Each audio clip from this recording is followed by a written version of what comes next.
Muy buenos días a todos y feliz viernes 20 de noviembre de 2020 en este episodio que es el número 174, contestando a preguntas. ¿Qué tal? ¿Cómo estáis todos? Espero y deseo que hayáis pasado una feliz semana y hoy vamos a ver pues, las preguntas que nos habéis formulado durante toda esta semana y os voy a contestar a ellas. Pero antes de entrar en materia, como siempre, quiero hablaros de Premium. ¿Te gustaría contar con un abogado que responda a todas tus dudas en menos de 24 horas sobre derecho laboral y de la seguridad social? Y que además tengas descuentos y de los servicios que prestamos en el despacho, pues bien, te animo a que conozcas Capmany Premium, lo tienes aquí arriba en la información o en los detalles de este vídeo y puedes conocer más sobre este servicio, Capmany Premium.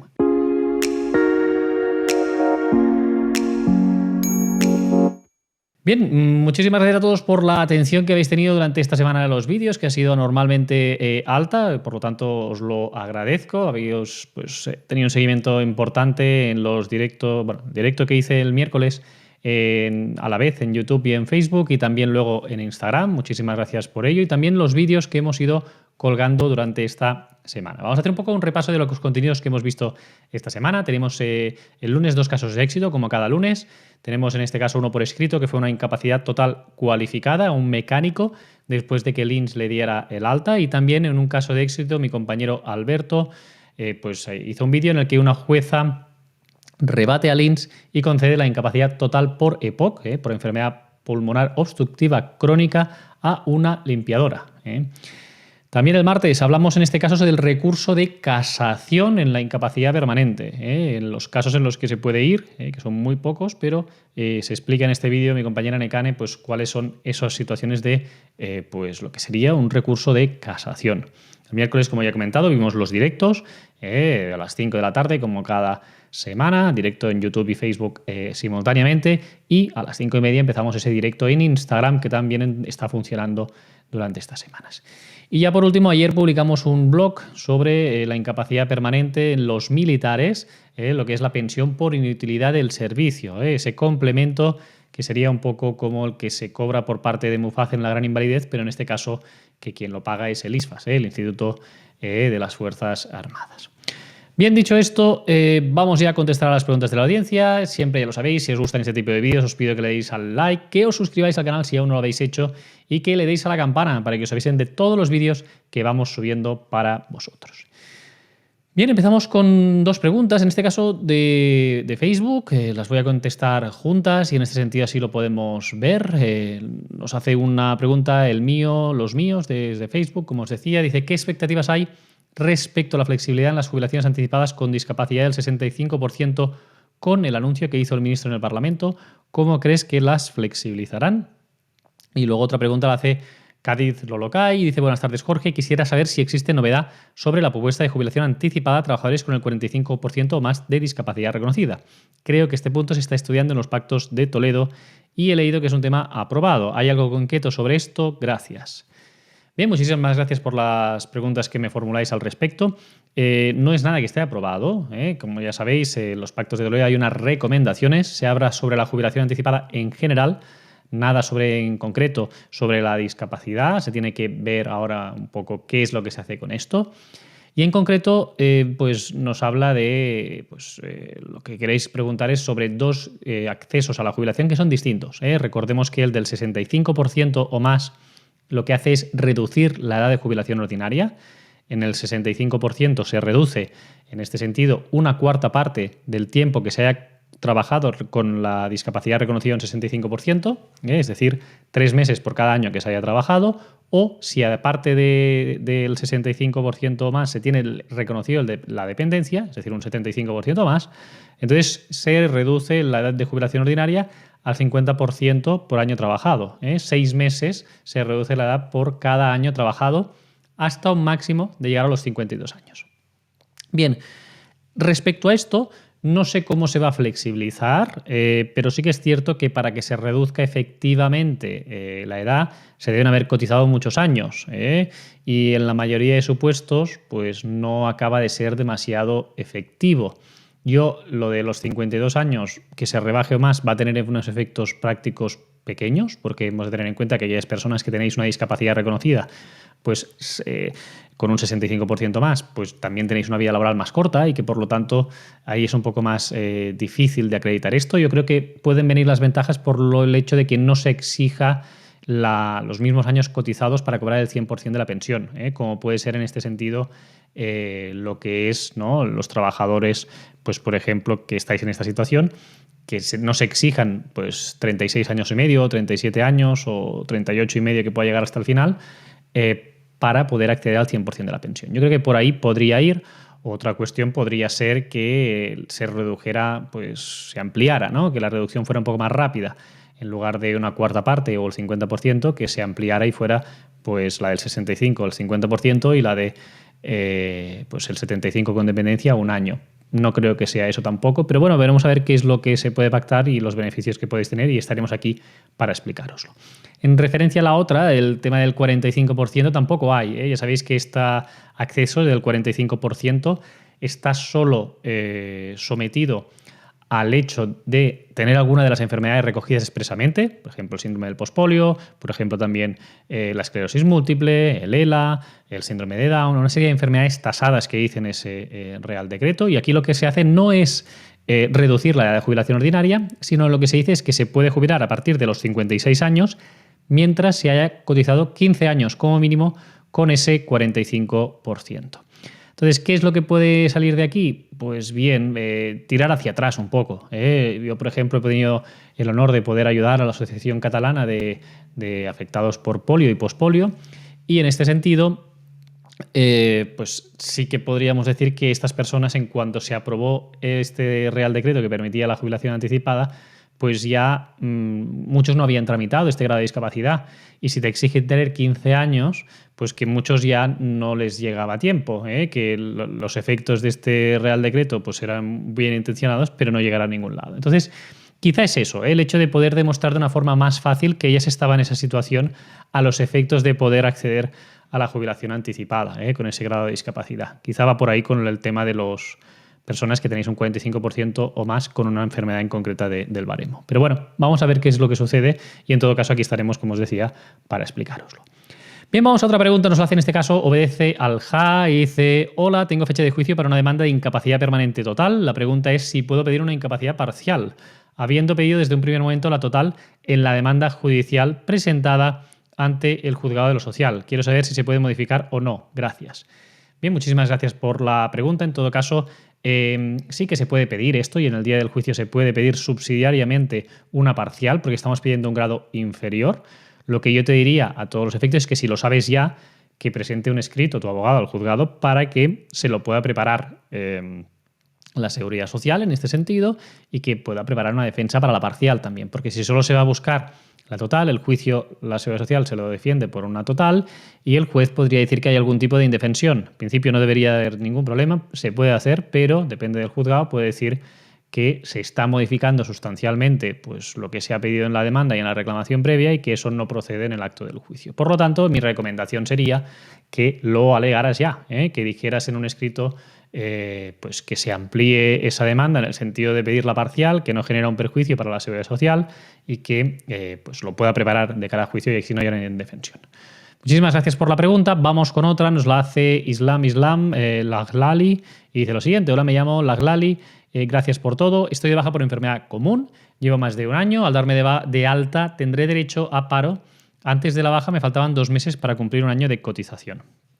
Bien, muchísimas gracias por la pregunta. En este caso, mientras estás de baja médica, si tienes un contrato en activo, sigues cotizando. Por lo tanto, si te faltaban 2 meses y ya llevas un año de baja, sí que ya cumplirás ese requisito mínimo para cumplir para poder cobrar una pensión contributiva por desempleo, que ya sabéis que es de un año, ¿de acuerdo? Entonces, en ese caso sí que podrías acceder a una prestación por desempleo. Muchísimas gracias por la pregunta, Laglali. Vamos con otra. Nos la hace Manolo Pulido y nos dice lo siguiente: buenas, Jorge, tengo una duda y me gustaría que me la resolvieras. Yo tengo una incapacidad permanente total y en principio es para 2 años, porque en noviembre está la posibilidad de revisión. Si me revisan y me dan el alta y por el tema del COVID pasan más de 2 años, ¿la empresa está obligada a contratarme otra vez? Yo no tendría la culpa de este atraso. Gracias. Bien, muchísimas gracias por la pregunta, Manolo. Pues no, la verdad es que si se superan los 2 años desde que te reconocieron la incapacidad permanente, aunque haya habido un atraso en la citación por parte de la Seguridad Social, eso pues no lo podrías oponer a la empresa y lamentablemente tendrías que en el momento que lo solicites la empresa se podría negar y tú no podrías presentar una demanda diciendo que pues, ha sido culpa de la Seguridad Social y perdiendo ese derecho a poder reincorporarte a tu puesto de trabajo. De hecho, incluso es importante tener en cuenta que aquellas personas que os ponen que el plazo de revisión es de 2 años, lo que cuenta es cuándo se dicta la resolución. Es decir, que es posible que a ti te dieran la incapacidad en noviembre de 2018, revisión noviembre de 2020, te hayan citado incluso en octubre o en noviembre, pero la resolución entre que vas al tribunal médico y llega es de enero. Pues incluso en estos casos tampoco, la jurisprudencia dice tampoco hay reserva de trabajo, aunque el expediente se haya iniciado dentro de los 2 años, pero si la resolución es posterior a esos 2 años, ya no se tiene derecho a la reserva del puesto de trabajo. Así lo establece la jurisprudencia y lamentablemente es algo contra lo que estoy muy en contra, yo siempre lo he dicho y demás, pero las sentencias son muy claras en ese sentido y si se pasan los 2 años, independientemente de que se haya iniciado ese expediente de revisión dentro de los 2 años, pues no hay derecho a poder reclamar esa reserva del puesto de trabajo. Muchísimas gracias, Manolo, por la pregunta. Vamos con otra. Nos la hace Raúl Rodríguez y dice: buenas, si estás de funcionario de carrera como policía local y te vas como interino a otro ayuntamiento, ¿se está sobrecotizando como interino para una jubilación anticipada? Gracias. Bien, muchísimas gracias por la pregunta. En este caso, la cotización, si te vas como interino, pues vas a cotizar también por esa plaza y sí que estarías cotizando. Cuando hablas de sobrecotización o hablamos de esto es que la cotización que se está haciendo es superior, ¿de acuerdo?, a la base, a la pensión máxima que se podría cobrar, ¿de acuerdo? Entonces lo que tendrías que hacer es asegurarte de cuál es la base de cotización que tienes para saber si estás sobrecotizando o no, y eso te lo dirá el empleador. Si en este caso es el ayuntamiento, pues tendrías que ver cuál es tu base de cotización. Pero insisto que ahí lo tendrías que ver en base al empleador, en este caso el ayuntamiento que estás comentando. Muchísimas gracias por la pregunta. Vamos con otra pregunta. Nos la hace en este caso Lourdes Ramada Lázaro y dice lo siguiente: buenas tardes, Jorge. Mi pregunta es la siguiente. Tengo 62 años y hace un año me dieron la incapacidad absoluta para mi trabajo, que era portero de finca, por una hipertrofia aguda de miocardio. El caso es que hace 6 meses me hicieron un trasplante de corazón. Tengo que notificarlo al INS, aunque yo no estoy recuperado aún. Bien, muchísimas gracias por la pregunta. En este caso no tienes ningún tipo de obligación de comunicarlo al INS. De hecho, seguramente en esa resolución inicial te pusieron un plazo de revisión, que me imagino que era de 2 años, y aunque ahora te hayan trasplantado, no tienes que hacer nada. Tú sigues cobrando esa incapacidad absoluta, que seguro que es lo que te va a salir más rentable a la hora de la jubilación, y espérate a que te revisen ellos. Si ellos quieren revisarte, pues que lo miren. Y ya está, porque una gran invalidez por eso, un grado superior, no tendría seguro y la absoluta es lo mejor que te puede quedar en tu situación. Por lo tanto, no hace falta que notifiques absolutamente nada y ya será la Seguridad Social que, llegado el momento de la fecha de revisión, decidirá si te llama para revisión o no, para ver si has mejorado o no has mejorado. Muchísimas gracias por la pregunta, Lourdes. Vamos con otra pregunta. Nos la hace Pablo IP. Dice: hola, mi mujer tuvo un accidente en el trabajo y la operaron 2 veces. A ella le estaba pagando la mutua de la empresa, pero han pasado 2 años y se ha iniciado su expediente de incapacidad permanente y la mutua ha dejado de pagar. Dice que tiene que pagar el INS, pero no llega a la resolución y no está cobrando nada. No sé qué hacer, ¿dónde puedo llamar? Muchas gracias, abogados. Bien, Pablo, muchísimas gracias. Lamentablemente está ocurriendo muchas veces esto de que pasan los 2 años por el tema del COVID y muchas mutuas se niegan a pagar. Realmente esta demora en la calificación y en la resolución pues es imputable al INS, pero en todo caso tu mujer no se tiene que quedar sin cobrar. Por lo tanto, yo lo que haría primero es presentar un escrito por la sede electrónica.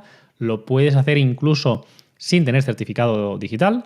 Presentas ese escrito y en este caso pues te van a contestar relativamente rápido. Te van a decir cómo está el expediente y que te dirán el estado de la tramitación, y en ese mismo escrito pues pides y le dices que la mutua te ha notificado que no te va a pagar porque han pasado los años y los 2 años, y que te notifiquen quién va a hacerse cargo de ese pago. En todo caso, si finalmente acaban resolviendo una pensión de incapacidad favorable a tu mujer, estos días que no se hayan cobrado o estas semanas que no se hayan cobrado las tendrá que abonar, en todo caso, ya sea el INS o la mutua quien se declare responsable.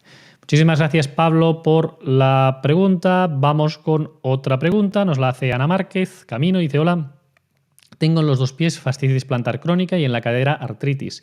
Sigo todavía con médicos y continúo estando de baja 18 meses. No me han dado hora hasta 2021 el especialista y cirujano. ¿Qué pasará con mi situación? ¿Me pueden dar el alta por no operarme? Va muy lento todo. Bien, Ana, muchas gracias por la pregunta.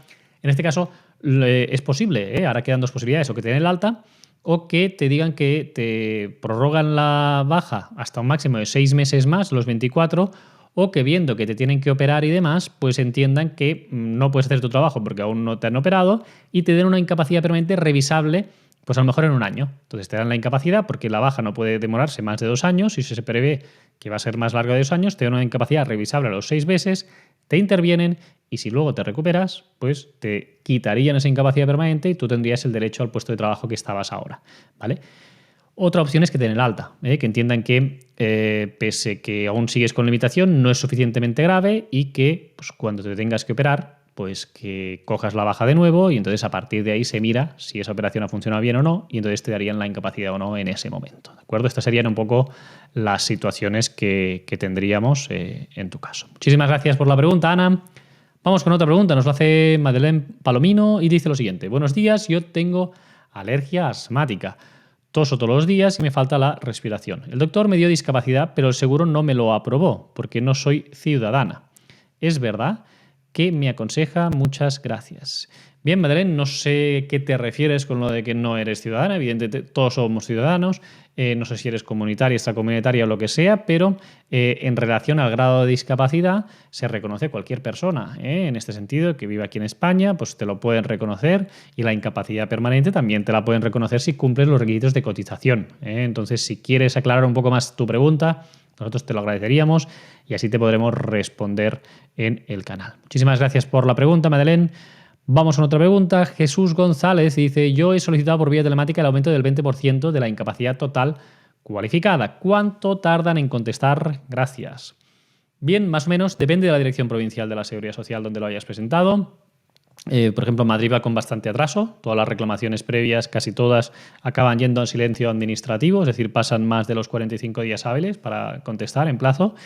Y en tu caso, pues básicamente este tipo de solicitud normalmente estaba resuelta en un mes y lo más probable es que te acaben resolviendo en 2 meses y medio es lo que están tardando para este tipo de procesos. No te preocupes que desde que tú lo has pedido o desde que cumpliste los 55 años, si lo has pedido dentro de los 3 meses siguientes al cumplimiento de los 55 años, vas a cobrar los atrasos aunque tarden 1 mes y medio o 2. Muchísimas gracias por la pregunta, Jesús. Vamos con otra pregunta que ya es la última del día, que nos la hace Javier Gago y nos dice lo siguiente: si el INS de oficio te propone un expediente de incapacidad permanente y tú consideras que eres apto para seguir trabajando, ¿te puedes negar ese expediente y solicitar el alta para volver al trabajo? Bien, muchísimas gracias por la pregunta, Javier. No te puedes negar a que se inicie de oficio un expediente por parte del INS por agotamiento de la baja o al año porque lo entiendan o porque en cualquier momento de la baja lo inicien ellos porque entienden que eso es pues, una incapacidad permanente. Entonces, sí que puedes, cuando te citen, pues decir que estás bien y que tú consideras que eres apto, o cuando inician ese expediente de incapacidad, a ti te notifican y te dan tiempo para hacer alegaciones. Tú puedes hacer alegaciones diciendo que tú consideras que eres apto, ¿de acuerdo? Entonces eso lo puedes hacer e incluso si hay una resolución que te concede una incapacidad permanente, es irrenunciable la incapacidad permanente, no puedes renunciar a ella, pero sí puedes hacer un recurso diciendo que estí bien. Hoy precisamente tenía una consulta de un cliente que era de este tipo, que era: me han dado la incapacidad y le asesoramos para que le quitaran porque no la quería. Y hoy le ha llegado precisamente esta estimación de la reclamación diciendo que le daban la razón y que le quitaban esa pensión que habían reconocido. Por lo tanto, hay esas vías que te digo. Básicamente es: no te puedes negar al inicio del expediente, puedes formular alegaciones diciendo que estás bien, puedes ir al tribunal médico cuando diciendo que estás bien y en el caso pues que te acaben concediendo una incapacidad, puedes hacer una reclamación previa para que te quiten esa incapacidad. Pero insisto, no es renunciable. Si te deniegan esa reclamación previa que hayas presentado, puedes ir a juicio, pero de momento tendrás la pensión reconocida y por lo tanto tu contrato de trabajo, que me imagino que es lo que quieres mantener, estaría extinguido. Muchísimas gracias por la pregunta, Javier, y gracias a todos por las preguntas que nos habéis formulado. Entre otras cosas, como siempre, nos vamos a despedir con los agradecimientos a la audiencia. En este caso, pues Carmen Peña nos dice: hola, mi enhorabuena, sois unos grandes abogados. Maribel Silva dice: sois muy buenas personas dando estas orientaciones. Y Luis Rebollo Medrano dice: excelente. En fin, muchísimas gracias a todos vosotros por las preguntas que formuláis, que son cada vez más. También a todas aquellas personas que hacéis agradecimientos. Seleccionamos 3 cada semana, pero sabéis que sois muchísimos y es lo que nos anima día a día a seguir formulando pues, estas respuestas que hacemos a las preguntas que nos hacéis y todos los contenidos que vamos publicando para vosotros, que esperemos que os sean de utilidad. Muchísimas gracias a todos, que tengáis un feliz fin de semana y nos vemos la semana que viene con nuevos vídeos especiales para vosotros y el miércoles interesante directo que haremos a las 5 de la tarde. Que tengáis un feliz fin de semana.